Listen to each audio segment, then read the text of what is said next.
All right, if we want puck lighting in these cabinets, we need to have a wall switch someplace to turn these on. I would just take one of these outlets and make it a half hot because we'll have a transformer to plug into, and then out of that transformer, the low voltage will run from the transformer to each one of those locations. So if there's an outlet, I believe you have one somewhere in this vicinity on either end.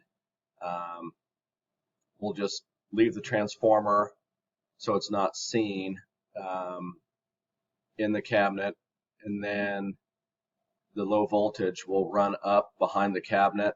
If they want to run low voltage in the wall, ideally that'd be best. And that low voltage will need to stub out, measuring from the floor to the top of the cabinet. So if it's stubbed out, say at 84 inches, on both of these, of course. So 84 inches, if you want to make a note of that. And then this cabinet here, it doesn't have to stub out right in the center, of course, but this cabinet, the center of the cabinet from the left, you can see 21 inches here. From the left, we're a foot over, 12 inches over. So I would say minimum of 13, and then the width of that cabinet's 18.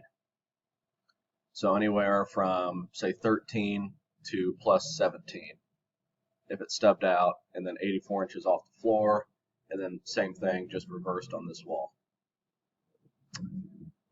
All right, let me know if that works. Thanks.